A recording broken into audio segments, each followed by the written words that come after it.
ሻሎም ሻሎም ሻሎም ቤተሰብ እግዚአብሔር አምላክ ሰላም ጸጋ ምሕረትና ክርስቶስ ምስኩልኩም አና ሓኹም ሰላሕ ዲኔ ሎም ድማ ነዚ መዓልቲ ዝኾነ ህይወት ቃል ሓቢርና ንካፈሊና ሎም ንካፈሎ ቃል ፍጡን ረድኤት አለና ዝብል እዩ መጽሐፍ ቅዱስ ክዛረብ ከሎ ኣብ መዝሙር ዳዊት ምዕራፍ 46 ከምዚ ይብል ጥቅሳ ሓደ ደሎ አምላኽና ዓና መዕቆብን ሓይልን ብጸበባ ድማ ፍጡን ረድኤትን እዩ ስለዚ ምድርን ተተገልበጠት አኽራና ማዓሙቅ ባሕሪ እንተ ተናወጹ ማያት እንተ ሃመመ እንተ ዓፈረ አኽራን ብነድሮም እንተንቀጥቀጡ ንሕናስ ኣይንፈርህን ኢና ሪኢኹም ኣሕዋት ስለ አምላኽ ሓደ ነገር ስለ ዝተረድኦም እዮም ኣብዚ ኣስጋእ ዝኾነ ናይ ህይወት ጎደና እኳ እንተመፀ ኣብ ላይፍናሲ ኣይንፈርሕን ኢና ኢሎም ንምንታይ እዮም ዘይፈርሑ እንተዳኢልኩም እግዚአብሔር ብጸበባ ፍጡን ረድኤቶም ምዃኖም ስለ ዝፈልጡ አምላኽ ኣብ ጸበቦኦም ፍጡን ረድኤቶም ምዃኖም ስለ ዝፈልጡ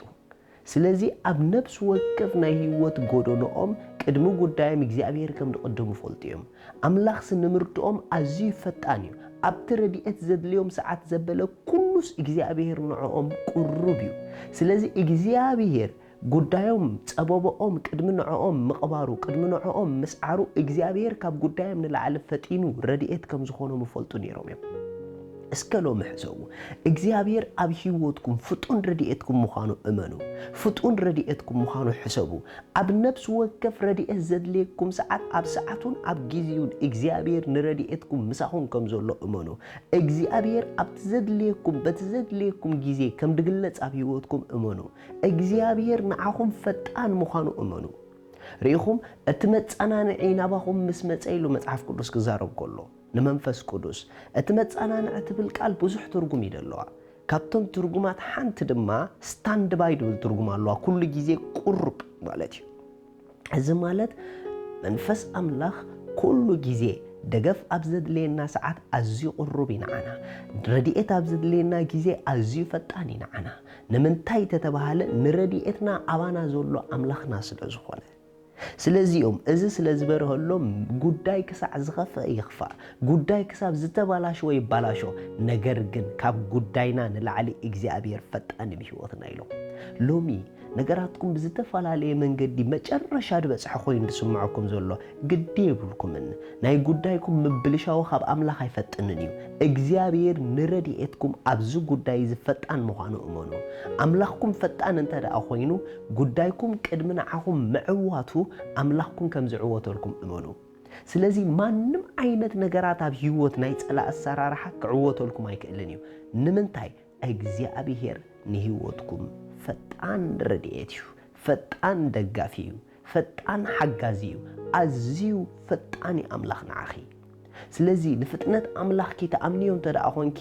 በቃ ጉዳይ ተወዲኡ ኣኸሌልካ ኣይትሰንብድን ኖ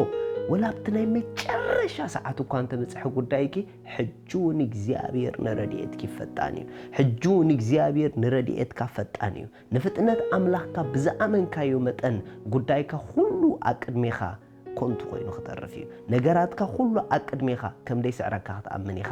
ሎም መልእኽቲ ኣለኒ ኣብ ዘለኹም ጉዳይ አምላኽኩም ንመልሲ ንረድኤት ንዓኹም ኣዝዩ ፈጣን እዩ እቲ መጸናንዒ ኩሉ ጊዜ ኣብቲ ዘድልየኩም በቲ ዘድልየኩም ንህይወትኩም ቁሩብ እዩ ስለዚ ማዕበላት እኳ ኣብ ህይወትኩም እንተበዝሑ መጨረሻኡ ግን ተዓወት ናትኩም እዩ ምኽንያቱ አምላኽኩም ፈጣን እዩ ንስኹም ብጎይታ ብሩኻት ኢኹም ስለዚ ሎሚ ንጎይታና ኢየሱስ ክርስቶስ ኣብ ህይወትኩም ወሲንኩም ክትቅበልዎ እትደልዩ እታ ኣብኡ ዘላ ናይ ዘለዓለም ህይወት ክትቅበልዋ እትደልዩ እዛ ጸሎት እዚኣ ጸልዩ እግዚአብሔር አቦ